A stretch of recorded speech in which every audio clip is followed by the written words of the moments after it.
अस्सलाम वालेकुम। उम्मीद करती हूँ कि आप सब लोग खैरियत से होंगे और एक हेल्दी लाइफ गुजार रहे होंगे। आज मैं आप लोगों के साथ एक ऐसी प्रॉब्लम शेयर करने जा रही हूँ जो कि आजकल बहुत ज़्यादा कॉमन हो गया है, ख़ासतौर पे हम लोगों की यंग जनरेशन में बहुत ज़्यादा कॉमन है।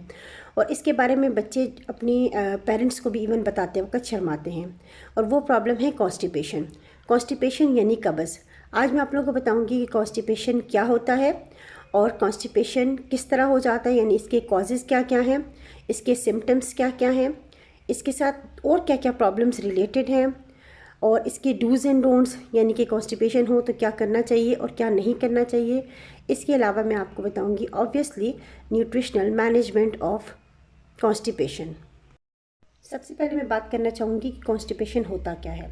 कॉन्स्टिपेशन यानी कब्ज़, इसका मतलब ये है कि जब आप हफ्ते में 3 से कम स्टूल पास करें तो इसका मतलब है कि आप लोगों को कब्ज़ है, या आप लोगों को स्टूल पास करते वक्त बहुत ज़्यादा दुश्वारी हो या सख्त फील हो तो उसको कहते हैं कब्ज़। अब हम लोग आ जाते हैं कॉन्स्टिपेशन के सिम्टम्स की तरफ। कॉन्स्टिपेशन का सबसे बड़ा सिम्टम ये है कि आपको हफ्ते में 3 से कम स्टूल्स पास हों, आप लोग वॉशरूम जाएं और आपका स्टूल जो है ना वो हार्ड हो। दूसरी बात, आप लोगों का जो है ना टमी वो फूला हुआ हो। आप लोगों को गैस का प्रॉब्लम फील हो रहा हो कि हमारी टमी में गैस है। इसके अलावा कभी कभी इस कॉन्स्टिपेशन के साथ जी भी मितलाता है, आप लोग को भूख ना लगे। ये सारे सिम्टम्स जो है ना वो कॉन्स्टिपेशन के हैं। अब हम लोग बात करेंगे कॉन्स्टिपेशन के आखिर काजेज़ क्या क्या हैं। सबसे बड़ा काज मेरी नज़र में आजकल ये है कि बच्चों की खुराक है। बच्चे बहुत ज़्यादा रिफ़ाइंड खाने ले रहे हैं, यानी बर्गर्स, पिज़्ज़ाज़ वगैरह इस किस्म की खुराक उनकी डेली रूटीन बनती जा रही है। और बच्चे जो है ना वो सब्ज़ियाँ खाना पसंद नहीं करते, ख़ासतौर पे कच्ची की सब्ज़ियाँ नहीं इस्तेमाल करते। तो एक बहुत बड़ा मेजर रीज़न ये है कि बच्चों की खुराक ठीक नहीं है। दूसरी बड़ी वजह यह है कि बच्चे फ़िज़िकली इनएक्टिव होते जा रहे हैं। जब पहले के ज़माने के लोग जो हैं आउटडोर गेम्स ज़्यादा खेलते थे और इंडोर गेम्स उनकी कम होती थी। आजकल बच्चा बैठा होता है, उसके पास मोबाइल होता है, उसके पास लैपटॉप होता है या कंप्यूटर होता है या कोई भी ऐसा डिवाइस होता है जो वो एक जगह पे बैठ के देखता रहता है। फिज़िकली इनएक्टिव होते हैं तो उनके बाउल की मूवमेंट यानी कि उनके स्टूल का पास होना मुश्किल होता है। इसका एक बहुत बड़ा रीज़न ये है कि बच्चे पानी बहुत कम पीते हैं। जब भी किसी कॉन्स्टिपेटेड बच्चे से आप पूछेंगे कि आपका वाटर इनटेक कितना है तो वो कहेंगे दिन में 2-3 ग्लास। जबकि बच्चों का, जो छोटे बच्चे हैं उनका तो फिर भी 2-3 ग्लास पे गुजारा हो जाता है, लेकिन जो टीनेजर्स हैं उनको 8 से 10 ग्लास पानी रोज़ाना पीने चाहिए खामखा। कॉन्स्टिपेशन का एक बहुत बड़ा रीज़न ये भी है कि हम लोग के ईटिंग डिसऑर्डर्स है। ईटिंग डिसऑर्डर का मतलब ये होता है कि आपको टाइम पे खुराक ना करना। आप अपने जो मुकर्ररा वक्त हैं उस पर खुराक नहीं करना। कभी आप सुबह उठ के 8 बजे नाश्ता करें, कभी 10 बजे कर रहे हैं, कभी 12 बजे खा रहे हैं, कभी सारा दिन आप लोग कुछ खा नहीं रहे और एक ही टाइम पे खा रहे हैं।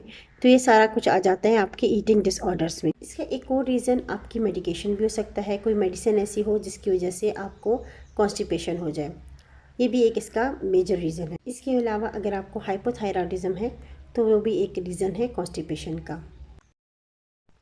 तो इसके अलावा एक रीज़न ये भी हो सकता है कि बच्चों को जब स्टूल पास करने की नीड फील होती है तो उस टाइम पे वो स्टूल पास नहीं करते। वो क्या करते हैं, उसको होल्ड कर लेते हैं। जब आप स्टूल को होल्ड कर लेते हैं तो उसमें से वाटर की री एब्जॉर्प्शन हो जाती है, पानी दोबारा से जिस्म के अंदर एब्जॉर्ब हो जाता है। तो आपका स्टूल जो है वो हार्ड हो जाता है और उसको पास आउट करने में प्रॉब्लम होती है। तो बच्चे मज़ीद उसको होल्ड कर लेते हैं जो कि मज़ीद हार्ड हो जाता है और जिसकी वजह से ज़ख़म वगैरह भी हो सकते हैं। अच्छा, इसके अलावा एक और बड़ा रीज़न ये भी है कि जो हम लोग इंग्लिश का मोड्स यूज़ कर रहे हैं तो उसमें आपकी बॉडी की पोजीशन ऐसी होती है जिसमें स्टूल का पास करना बहुत ज़्यादा मुश्किल होता है। तो एक रीज़न ये भी हम लोग का आजकल आ रहा है कि बहुत ज़्यादा हम लोग इंग्लिश का मोड्स यूज़ कर रहे हैं तो बॉडी की पोजीशन ऐसी होती है कि स्टूल पास करना मुश्किल होता है, तो उसकी वजह से भी कॉन्स्टिपेशन हो सकती है। अच्छा, अब हम लोग बात करेंगे dos and don'ts of constipation, यानी जब आप लोगों को कॉन्स्टिपेशन है तो आपने क्या करना है और क्या नहीं करना है। सबसे पहले तो देखें, अगर आप लोग फिज़िकली इनएक्टिव हैं यानी एक जगह पे बैठे रहने का काम है तो आप लोग अपने आप को अपनी रूटीन में एक्टिविटी शामिल करें। अगर कोई और एक्टिविटी नहीं कर सकते तो कोशिश करें कि दिन में 30 मिनट तक वॉक करें। इसके अलावा अगर आपको कॉन्स्टिपेशन है तो ऐसा भी हो सकता है कि आपकी खुराक में बिल्कुल रिफ़ाइंड फ्लोर है और आपकी खुराक में बहुत ज़्यादा प्रोटीन्स हैं या फैट्स हैं और आपकी खुराक में वेजिटेबल्स की कमी है, वेजिटेबल्स और फ्रूट्स की कमी है, तो अपनी खुराक में शामिल करें। ख़ास तौर पे जो एप्पल है, बनाना है, अमरूद है, ये वाले जो फ्रूट्स हैं इनसे आपकी कॉन्स्टिपेशन का मसला हल हो सकता है। इसके अलावा अपनी खुराक में क्रूसीफेरस वेजिटेबल्स शामिल करें, जैसे बंद गोभी है, फूल गोभी है, ब्रोकली है, ये सारी क्रूसीफेरस वेजिटेबल्स में आ जाती हैं। इसके अलावा गाजर, मूली, खीरा, जो कच्ची सब्जियां आप लोग एज अ सैलड यूज़ कर सकते हैं, उनका इस्तेमाल करें। अच्छा, अगर आप लोग को स्टूल पास करने की नीड फील हो रही है तो उसको होल्ड ना करें। अब देखिए, अगर आपके वाटर इंटेक कम है तो आप पानी की मिकदार ज़्यादा। अगर आपकी ईटिंग डिसऑर्डर्स हैं, यानी कि आप लोगों को खाने का मसला रहता है, आप टाइम पर खाना नहीं खाते, तो कोशिश करें कि अपने खुराक को टाइम पर करें। अगर आप कोई मेडिसिन ले रहे हैं तो उसके साथ साथ पानी का इंटेक मज़ीद बढ़ा दें, क्योंकि मेडिसिन के साइड इफ़ेक्ट में भी बाज़ औक़ात होता है कि कॉन्स्टिपेशन हो जाती है। अगर ये सब कुछ करने के बावजूद भी आपको स्टूल पास करने में प्रॉब्लम हो रहा है तो अपने डॉक्टर या डाइटिशियन से रुजू करें। वो मज़ीद आपको बताएगा कि आपके साथ क्या प्रॉब्लम है जिसकी वजह से आपको कॉन्स्टिपेशन रहती है। वीडियो को ज़रूर शेयर कीजिए, क्योंकि आजकल ये एक कॉमन मसला हो गया है। बहुत ज़्यादा लोगों को ये प्रॉब्लम रहता है और मेरे 50% पेशेंट जो हैं वो जब आते हैं तो उनको कॉन्स्टिपेशन का प्रॉब्लम होता है। इस कॉन्स्टिपेशन के साथ ना सिर्फ ये प्रॉब्लम होता है कि आपको स्टूल पास करने में प्रॉब्लम होता है, जब आपका स्टूल प्रॉपर टाइमिंग पे पास नहीं होता तो क्या होता है कि आपके जिगर के ऊपर जाकर गंद बैठना शुरू हो जाता है और आपका जिगर डैमेज होता है, जिसकी वजह से फैटी लिवर भी हो सकता है।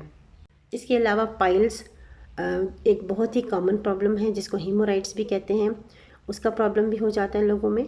तो कोशिश करें कि अपने आप को कॉन्स्टिपेशन ना होने दें। वीडियो को गौर से देखने का शुक्रिया। इसको शेयर करें ताकि लोगों को इसके बारे में पता चले।